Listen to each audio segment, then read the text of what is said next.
Hello everyone, আমি প্রীতি। আশা করি তোমরা সকলে খুব ভালো আছো।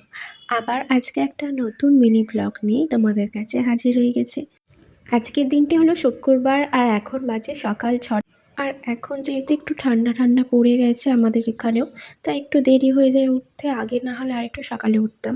তো আমি সকালে উঠেই আগে একটু ব্যালকনিতে যাই যাতে মনটা ফ্রেশ থাকে, সারাদিনের কাজকর্মে এনার্জি পাই। কিছুক্ষণ ওখানে দাঁড়ানোর পর আমি ফ্রেশ হয়ে আগে রান্নাঘরে চলে এসেছি। আর আজকে আমি রান্না করছি পেঁয়াজকলি, আলু, শিম আর মাছ দিয়ে একটা ঝাল।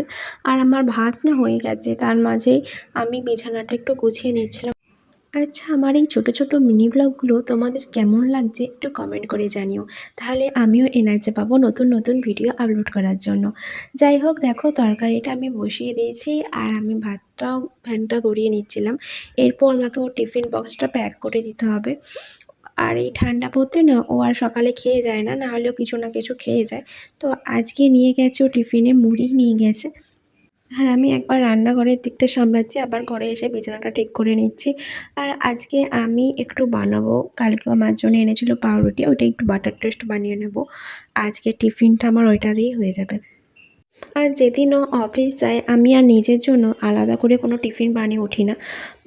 মানে বলতে পারো যে করি না, ইচ্ছা করি, করি না, ভালো লাগে না করতে। আর যেদিন বাড়ি থেকে তো করাই হয়, কিছু না কিছু টিফিনের ব্যবস্থা হয়। তো ওর টিফিন বক্সটা আমি প্যাক করে দিলাম আর ও এখন বেরিয়ে পড়বে। চলো আমি আমার টিফিনটা করে নিই। আর আমার এই মর্নিং রুটিনগুলো তোমাদের কেমন লাগছে প্লিজ জানিও। টাটা।